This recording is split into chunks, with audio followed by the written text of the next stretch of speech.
What's up YouTube? I'm Fielding Shredder and welcome back to the channel. Today I'm going to show you how to take your nasty, grimy coilovers, inspect them, go through them, clean them up, and turn them into something you can be proud of and that you know will be functioning for years to come. These are the coilovers I used on hyperdrive, and so they went through some shit. Had nothing to lose. I'm gonna go full throttle into a shipping container, and it literally launched him up. The car bounced once in the middle, and then he launched out. He's never done this. There we go.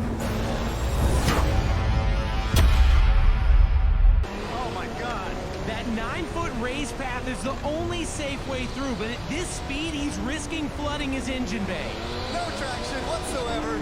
All right, don't miss the target. You know, that water in the walk-on water stage was really gross. They pumped it out of like a fire hydrant from who knows when, the 40s. I don't even know, but it was really gross. And, you know, I thought it'd be a good thing to kind of go over these and do a once-over, a little overhaul, check them out, make sure they're good to go. And so I thought, why not film it and show you guys exactly what I've got going on with that. So, process is pretty simple. We'll start off with some basic tools. We've got some cleaning supplies. We've got some, wrenches and some spanner wrenches, some Allen wrenches, some brushes and different cleaning utensils, rags and stuff, some eye protection, a little tray that I can keep all the stuff in, and then just kind of a catch tray. This is something that you use to catch oil or junk or whatever to try and keep it contained, so to speak. So overall, this is going to be a pretty simple process.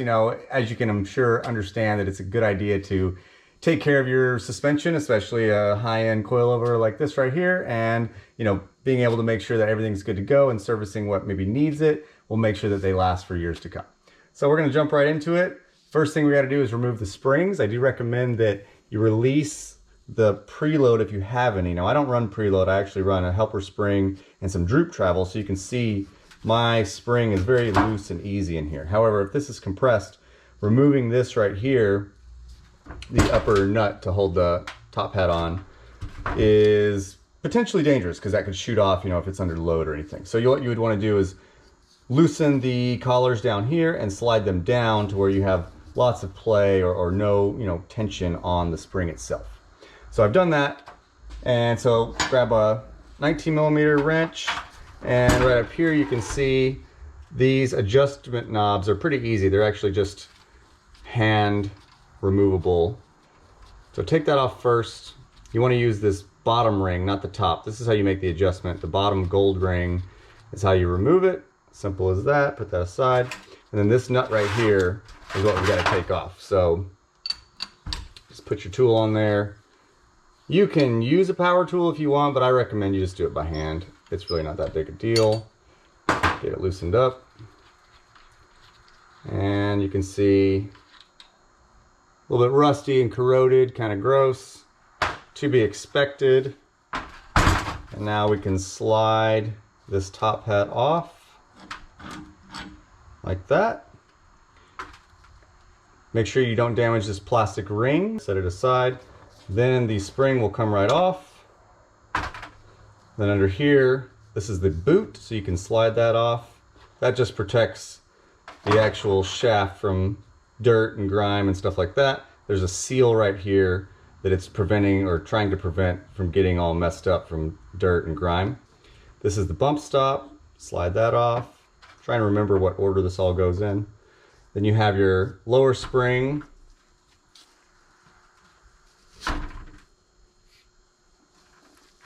Right there. And now finally this lower plastic ring. This is just to help prevent some of the noise and vibration, and it's also going to allow the bottom of the spring to slip really easily on this lower perch right here. Next, you can see these are the two-way adjustable coilovers. You may not be familiar with this separate apparatus on yours. So if you don't have this, don't worry about that, but on these, they're a little bit more high-end, so they have a double adjustment, which means I can adjust the compression and rebound separately. So this is just a separate adjustment knob I can make down here. This external reservoir is held on with this bracket right here. So you're going to need to grab you the appropriate size Allen, loosen that up.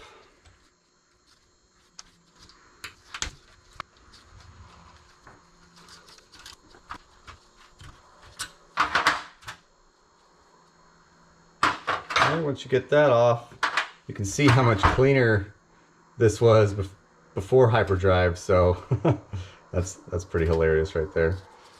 Make sure you keep that bracket off to the side.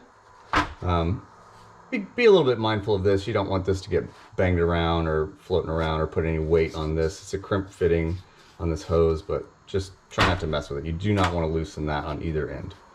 So then, depending on how tight they're on here, you can loosen the collar.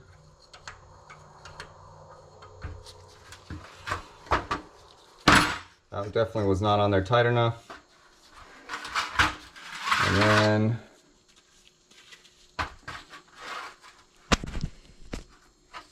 so from here, I can kind of spin this off. You don't want to let this fall and hit the external reservoir. All right, so I've got that removed now. I'm pretty sure the canister will slip right through it. Yep. All right, so this is actually pretty nice compared to what I expected. These threads I always lube up before I assemble. Don't use WD-40 because WD-40 dries. You want to use something that won't dry, like a silicone lubricant or whatever you like. And that's actually good. All that, there's no corrosion in here. You can see some of the lubricant left over. These aren't bent or anything, so these will just get a good scrub and good to go.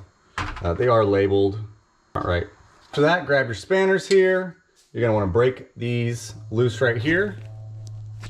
You got these couple of lock collars. There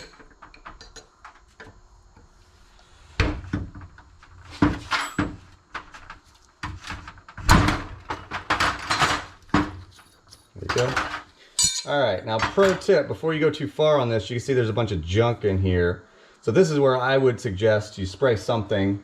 You can use WD-40, you can use degreaser, you can use whatever you want. But getting it clean before you spin these off will make things a lot less pain in the butt. Get you a brush.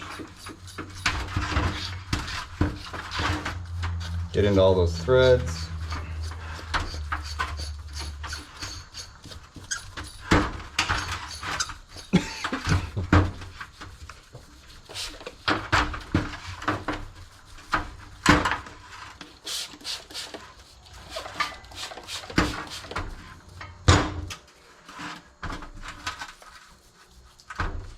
Hey Soul, what you doing, pup? You wanna help?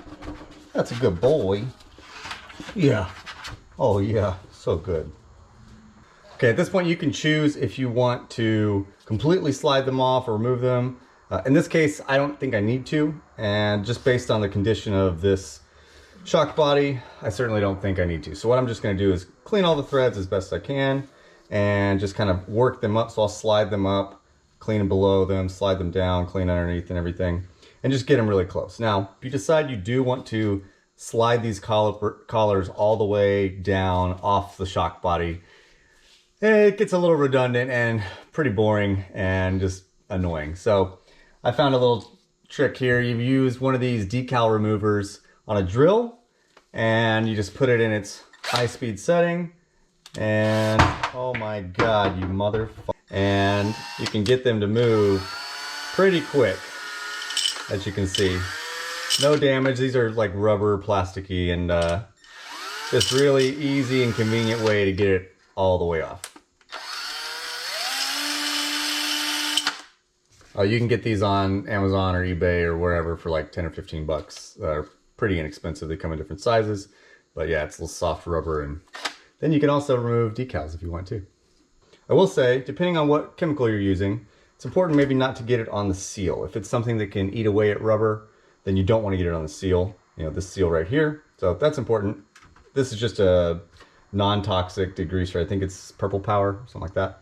So in this case, it's fine. I'm gonna still try not to get it on there just to be extra cautious, but I know that that's not gonna eat anything up. But if you're using like brake clean or something a little more corrosive, 100% make sure it doesn't touch any of the rubber bits. So depending on how, you know, messed up these are, you may or may not have to worry about that. So this is about there. I am gonna hit it with the hose just to rinse all the degreaser off. And then I'm gonna take one more look at it. Up here, we've got a lot more funky stuff going on. Maybe I'll give that a squirt.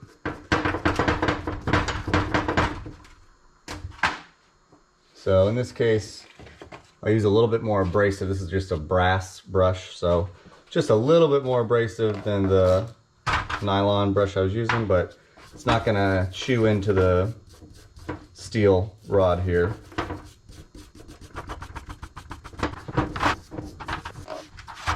All right, so that's pretty much good. I'll probably clean down here a little bit with a rag and just kind of wipe it down. And you know what? Yeah, I need to clean the reservoir as well. You see, I'm careful not to let this hose right here bend too much. So there you go. That one's pretty clean. Looks pretty good to me. And I know that the shock is functioning fine. Now here I'm going to inspect this right here. This is the seal I was talking about. So if you really want to get nitpicky, it's not a bad idea to use some just very light soap and water. This is where I should have my safety glasses on. And wipe that down with a clean cloth. Again, you got to be mindful not to tear that seal, but getting it nice and clean is a great idea, because again, that is what's preventing all the dirt and grime from getting into the shock body. So that is where the grime will build up as the shock travels throughout its range. You know, you've got all little bits, you probably can't see them on the camera, but there's little tiny pieces of sand and little grains embedded in there. Well, let me try it. I'm gonna see if I can get a pick and get some of that stuff out. Okay, so I've got a really small, this is actually a dentist tool, or a pick for your teeth. It's a really, really small tip there. Not really intended for mechanics use, but it'll work great for this. I'm just gonna really gently run it right inside this seal. And yeah, look at all that funk it got. Again, this is getting really nitpicky. You don't necessarily have to do this. It's a little bit overkill, but I'm trying to show you the whole process. I'm sure the most professional teams do this.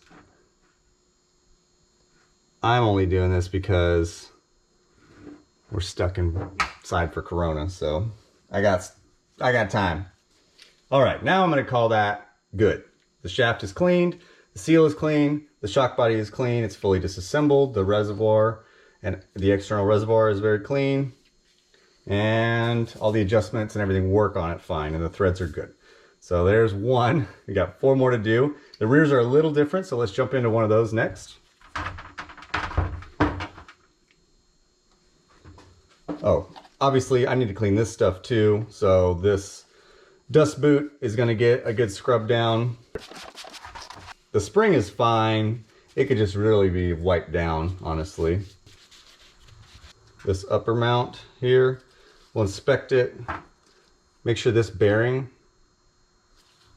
is not seized. It should be tough to move and rotate. You may have to have assistance from the shock body itself. Yeah, so there you go. So it does articulate, you can see here. It should be tough. If there's any play in this spherical bearing in any direction, then it's past its service life and it needs to be replaced. You can see that this can be disassembled even further. So this, you're gonna take your 5mm Allen. Okay, now this will separate. All right. Doesn't have to be perfect. There's gonna be some stains and pitting on it, but good to go. Now we can make sure that this is good. This is, again, this is a lower bearing right here. You can inspect that. Looks good. Then this is your upper spherical. You can see there is definitely some corrosion. So what I'm gonna do, I'm gonna clean it first.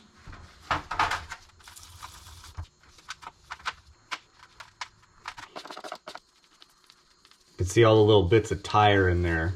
They got stuck from the many laps. Got some water here, just to rinse it all out.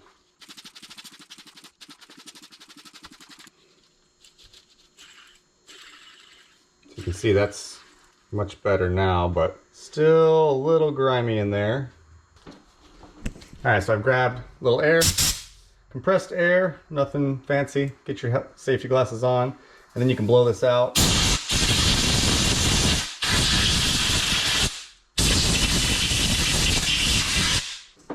Now you can really inspect it and see if there's any grime. You can see that bearing spins nicely, much cleaner. And so the last step I'm gonna do, because again, this is a little bit of corrosion in here, a little bit of rust, is I'm going to spray a lubricant in here and let that sit overnight. So you can use lots of different things. Make sure that it is something that won't destroy the Teflon inside this bearing. So a silicone lubricant is fine. WD-40 probably not the best idea, again, because it's not a lubricant, it dries. Probably not penetrating lubricant. I don't think that would be ideal. One of the best things you can use is ATF. So automatic transmission fluid is great at kind of breaking down that sort of stuff, and it's definitely not going to hurt the bearing. So that's what I'm going to use. Okay, so I couldn't find any ATF, so I got this old can of Tri-Flow lubricant.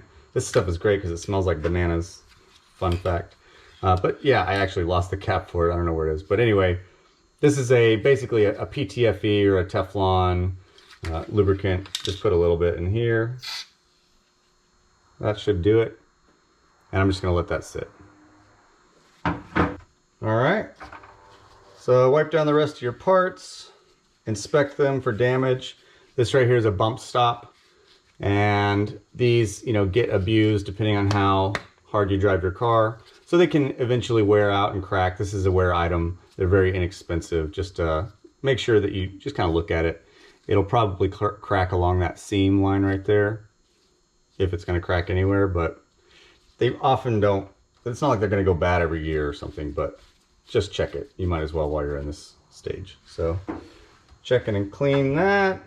This guy right here. Okay, so this has got a bunch of gross corrosion. So this I'm actually going to use some CLR on. I've got this old cut up water bottle. So I'm just going to drop this in here with a little bit of CLR, and that's going to do its magic overnight. This stuff's pretty strong when it's concentrated. Basically, it just needs to soak. You get the idea. Now this right here, I need to rinse off. A little bit of overspray on there. Doesn't matter. The inside's actually really clean. Okay, the helper spring, all kinds of like pieces of rubber and stuff stuck in it. You can separate it from there. Just kind of clean it up.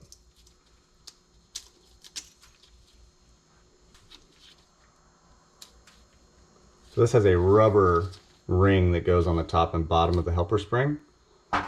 So you take those off.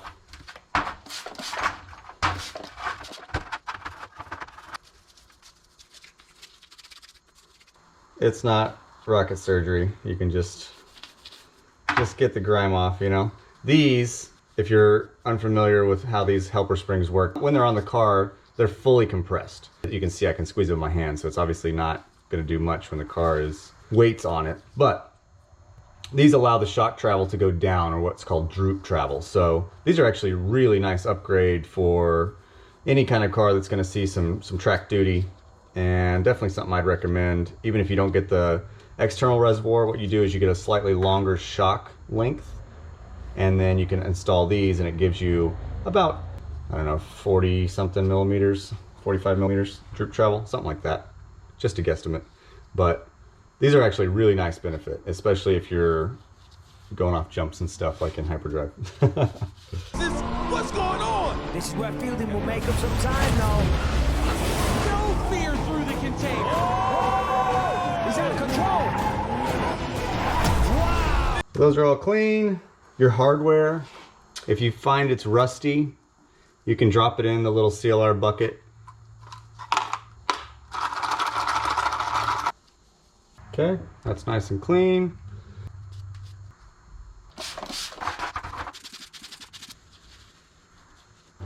Okay, we got everything clean. Now everything is, clean for one coilover. So what I would recommend is you put everything either in a box or in a bin while it dries and soaks and whatnot.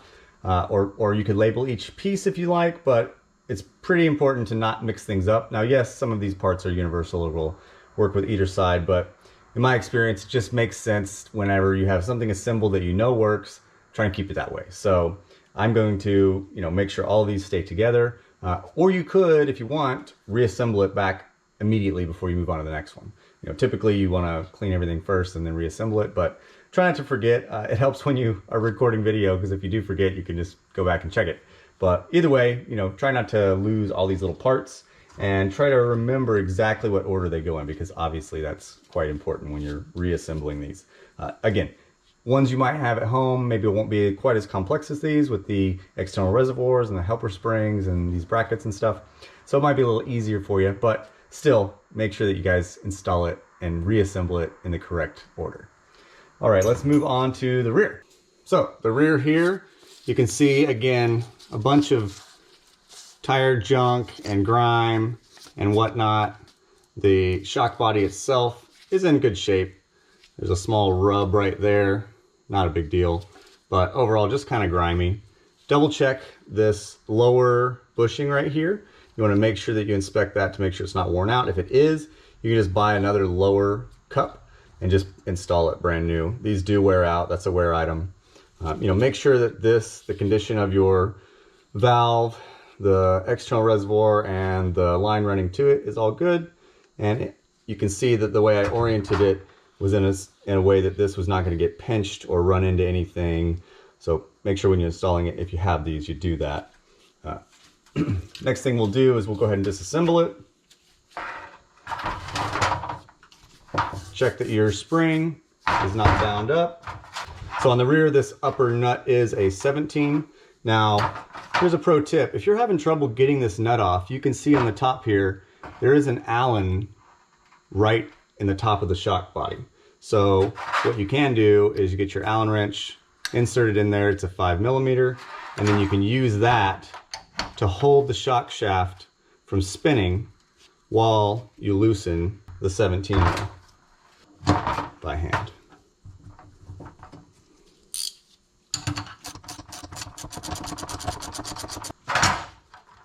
Okay, we've got that off. You want to inspect that. This one looks like it's in good shape. No corrosion like we did see on the front. Then this upper hat comes off. You can see I've already labeled it because the rears are the same left to right. Again, you've got all the little pieces, just like the front. Remove it, double check that. Now is when you can slide this back on. Just check that the spherical can still move. Again, it should be very difficult. Oh, there it goes. So I don't have a lot of leverage on this little pan right here, but you can see that it still moves just like it should, and it's tight. There's no slop left to right or up and down. So make absolutely sure that it does, because that will really introduce a lot of stuff in your suspension you don't want. So just to put it universally speaking. So you take that off. Now you'll notice here, there's a little lower piece. So similar to the upper piece, okay, these go together and pinch that spherical together.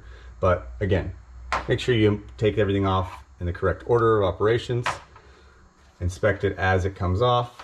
Remove the boot. Remove the bump stop. Again, inspect this. Make sure there's no cracks. Make sure it's still soft, pliable.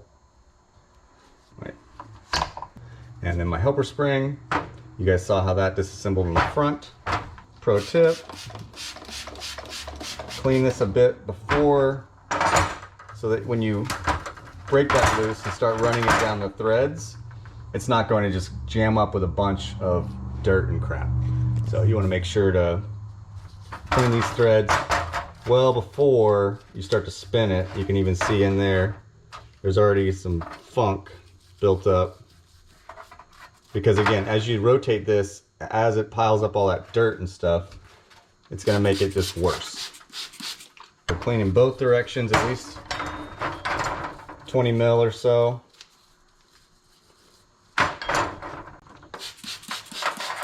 Take your spanners.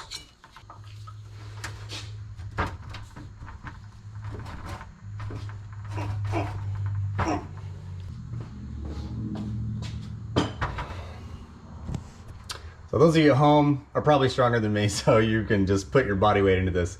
I'm having a little trouble, so I just grabbed a rubber mallet and I'm just gonna give it a little bit of extra coercion. You know, probably put your safety glasses on. You really don't want to put this in a vise, which is why you see me doing it like this. The shock body is a little bit delicate, and also, you know, it's threaded, so you don't want the vise jaws to grab this in any way.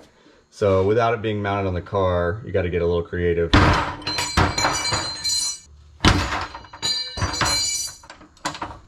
There we go. And you can feel it's super crunchy, so I'm going to go down a bit with this collar, and I'm also going to go down with this collar, and look at all that crap in there. So you may be wondering, why am I cleaning it? Why am I doing all this? Well, you know, as you want to make adjustments on the track, it's very difficult to do that if you see all that stuff. You say that I couldn't even move it up, even when it was completely loose. So you can imagine this under the car when you're hot and sweaty at an event, getting frustrated trying to do that, you know. So just proper upkeep is the idea here, and just getting all the grime and the dirt and the particles. You can see like actual pieces of rock stuck in the threads there that are preventing the collar from spinning. So that's really it. It's not because it's gonna perform better, you know. It's a good opportunity to double check and make sure everything is working right and nothing is damaged or needing repair. But this is also just a good chance to get it to where, you know, a little bit of maintenance on the front side is going to help you a ton when you're at the track. All right, you can see right here, we've got a little bit of damage. Not a lot, but some of the threads are a little bit whacked. That's from something rubbing up against it or hitting it at some point. Luckily, you know, it's not in any of the range of threads that I'm going to use. So for me, it doesn't matter. But again, that's why we want to check everything and make sure that you figure out the problem now and not at the racetrack when it ruins your weekend.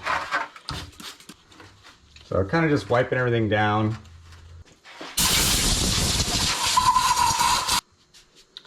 All right, so that's about done. Everything's basically cleaned up. And of course I have the other springs and stuff to do, but we saw that process on the front one, so I'm not going to film that. Try and keep this video concise, but there you go. A clean rear S14 ER type BC coilover. There you go. All right, here I've got the final assembly of that front coilover. I actually forgot to put the dust boot in, but I'll go back and put that in, no big deal. But yeah, here she is. Looks great. Everything is back as it should be. Everything is smooth and cleaned and lubricated and 100% ready to go back on the car. So hopefully you guys enjoyed this video. Hopefully you learned something, and hopefully I encourage you to, you know, take the time to go and service your coilovers yourself. You know, it works on any brand. It doesn't have to be BC's. Obviously I love them. I've been using them for many years and I've had great results with them. So I definitely recommend them, especially actually the new DS series. I just tried those out on Drift Week and holy crap, they were awesome. These survived hyperdrive. You guys saw me launching it through the container at over 70 miles an hour airborne, and not a single failure. Nothing was bent, nothing was damaged or broken. That is one hell of a win, I would say. So very true testament to the product, and something that I can be proud to say, yeah, that was on my car and it survived me. So again, thank you for watching, and please make sure you do all the YouTube things, like, share, comment, subscribe. I hate saying all that shit, but we gotta say it. So I gotta have you do it. Please make sure you do that. Subscribe to the channel, help it grow, and I can keep doing fun videos like this. We are still locked up. This Corona thing sucks, so it's given us a lot of extra time, hence why I'm cleaning coilovers. So yeah, hopefully you guys are staying safe at home, staying you're socially distanced away from your friends and neighbors. Unfortunately, we gotta do that, but it's for the best, I think. And it gives us time to tinker with toys. So once again, I appreciate you watching, and I'll see you guys on the next one.